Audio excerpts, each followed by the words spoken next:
चंद्रवंश का वर्णन किया है। अथात सुयंताम राजान वंशः सोमस्य पावना यस्मिन् प्रहलाद भूपा कृत्यन्ते पुण्य के सुखदेव जी कहे, सुनो राजा, इस वंश में पूर्व आदि बड़े बड़े कीर्तिवान राजा हुए हैं। भगवान के नाभि सरोवर से कमल की उत्पत्ति हुई, कमल से ब्रह्मा जी, ब्रह्मा जी के पुत्र हुए अत्रि, अत्रि के अमृत में नेत्रों से चंद्रमा जी का जन्म हुआ। यहीं से चंद्रवंश प्रारंभ हुआ है। बता रहे हैं कि आगरा के पास एक सोरपुर नामक नगर है जो यमुना जी के किनारे पर बसा हुआ है।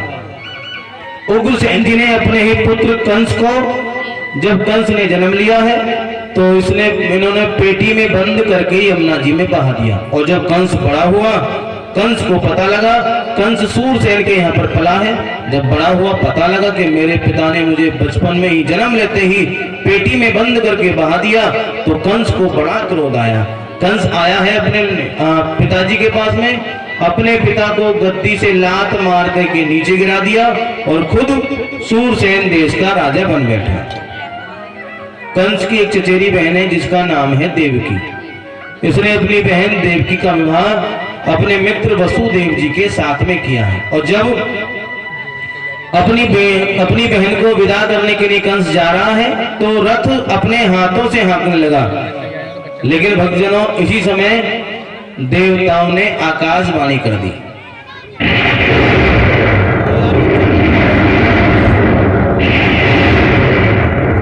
जय हो।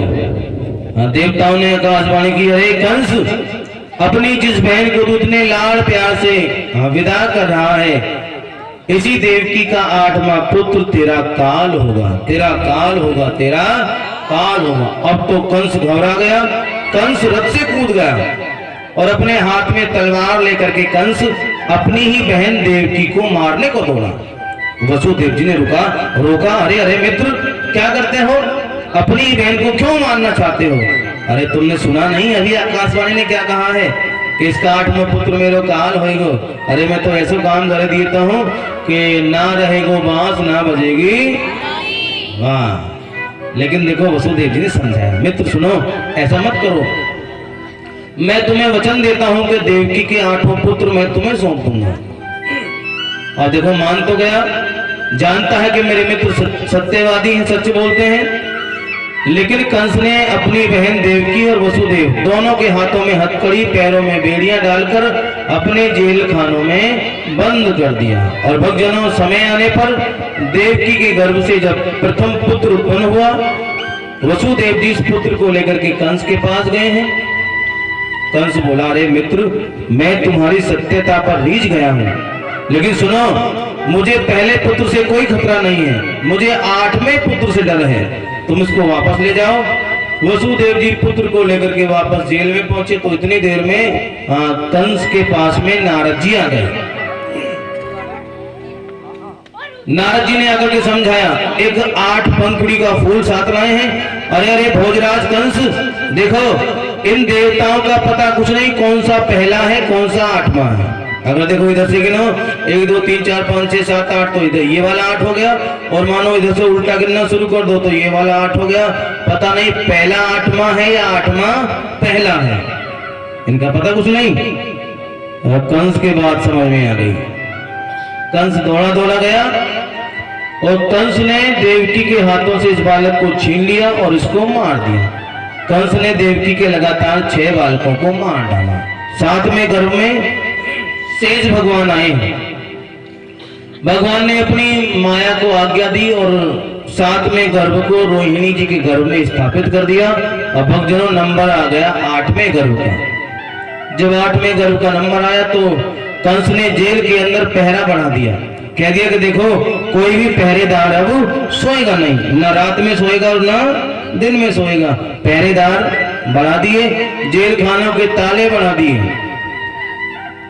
लेकिन भक्तों, जब भादों का महीना आया, अष्टमी तिथि आई और जब रोहिणी नक्षत्र आ गया, रात्रि के ठीक 12 बज गए।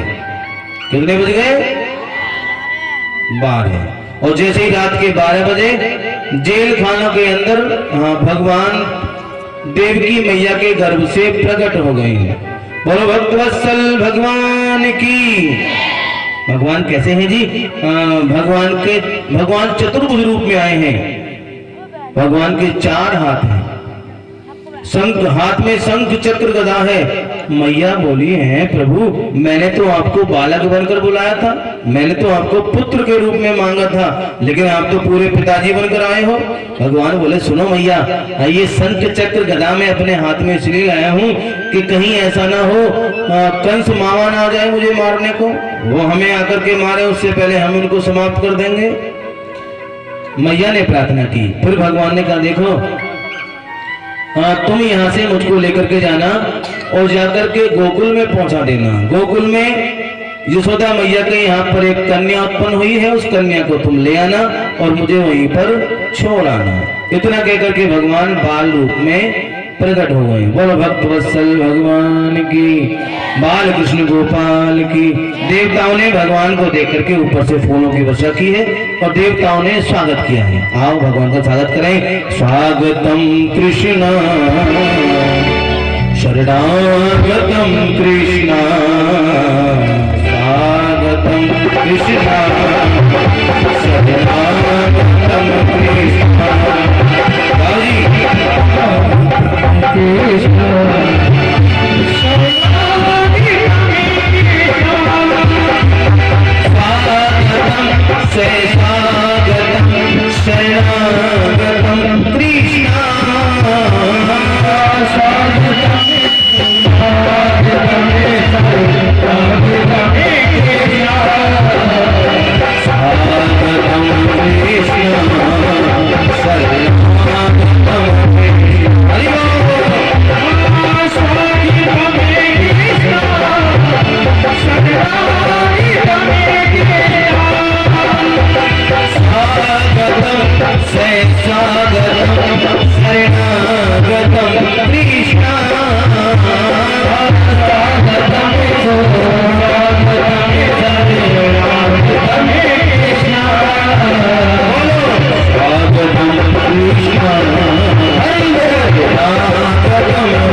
बोल दो, दानदाता बोल दो। तुम यार बहुत सोते हो कथा महाराज, पूरे दिन सोया करो, तुम रात में सोया करो, कथा शुरू होती सो जाओ, सब पूरा मंच खाली कर देते हो। अभी कुछ दानदाता हैं, जरा पहले उनका नाम सुनो कर लो, है कुछ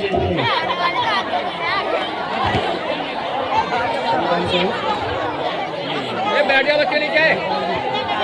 विजयपाल जी, विजयपाल सिंह 50 रुपये व्यासपीठ की ओर से बहुत बहुत आशीर्वाद, बहुत बहुत साधुवाद। राधे श्री राधे। आगे के सुनिए चलो।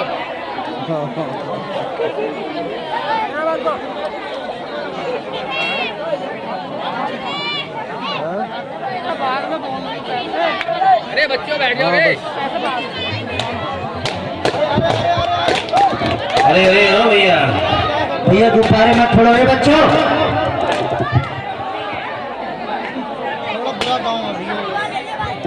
अच्छा एक बात बताओ, ये सजावट जो करी है आपने, ये फोड़ने के लिए करे, बिगाड़ने के लिए की है क्या है? बच्चे तो कर ही रहे हैं, आप छोटे भी, आप बड़े के बड़े भी, बड़े तो बड़े बहुत ज्यादा हैं यहाँ के। कन्हैया भी देखो कितने बड़े हुए थे वहाँ पे।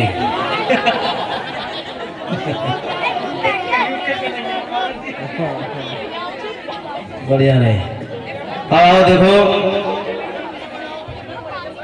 वसुदेव जी अपने पुत्र कन्हैया को, छोटे से बालक को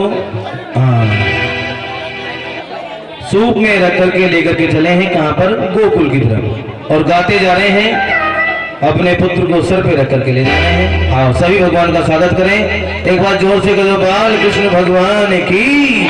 और गा रहे हैं, बेटा वारे मत भूल जाइए, छबड़ा में धर के ले जाऊं गोकुल धाम, बेटा दुनिया रखेगी, बेटा वारे मत भूल जाइए, छबड़ा में